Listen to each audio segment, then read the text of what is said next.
Tahun ini meskipun kota Bethlehem kosong tanpa peziarah, perayaan Epifani tetap tidak berubah. Yesus menyatakan diri kepada semua bangsa. Tanggal 5 Januari, Kustos Tanah Suci Romo Francesco Paton disambut di kota Bethlehem, diiringi oleh beberapa kelompok skaut. Perarakan meriah memasuki kota ini menandai dimulainya perayaan Epifani. Perayaannya sederhana, diikuti oleh sekitar belasan umat serta perwakilan otoritas setempat. Semua ini karena pembatasan berkaitan dengan wabah corona.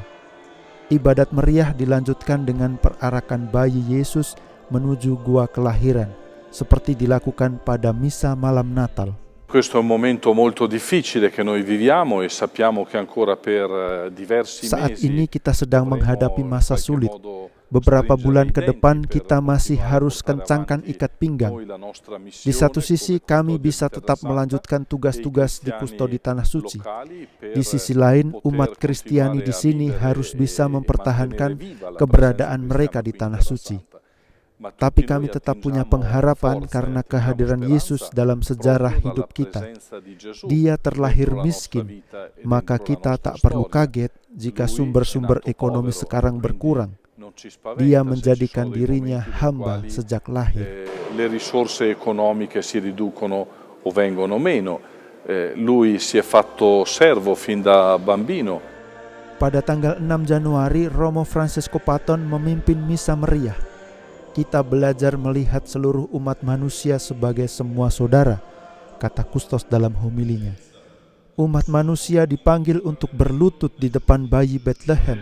Semua manusia dipanggil untuk mempersembahkan emas sebagai pengakuan bahwa Ia adalah Tuhan, kemenyan sebagai pengakuan bahwa Ia adalah Allah yang menyatakan dirinya kepada kita, serta mur sebagai lambang bahwa Allah memilih untuk menjadi manusia, termasuk dengan mengalami penderitaan dan kematian. Kami umat Kristiani senang merayakan pesta Natal di Bethlehem, tapi tahun ini sangat sulit.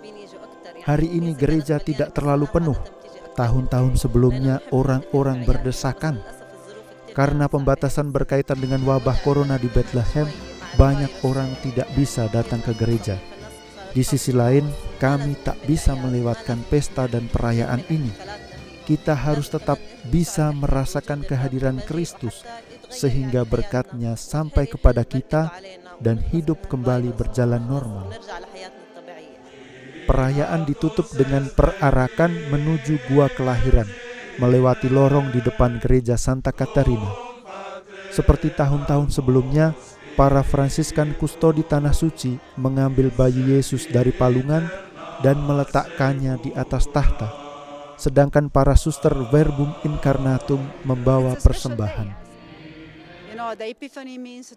Ini adalah hari yang istimewa, karena Epifani berarti penampakan Kristus. Dia meminta kita menampakkan cinta dalam hidup kita. Kemanapun kita pergi, kita harus membawa tugas ini. Dan kami sangat bersyukur boleh ikut melayani di Bethlehem pada tahun-tahun ini.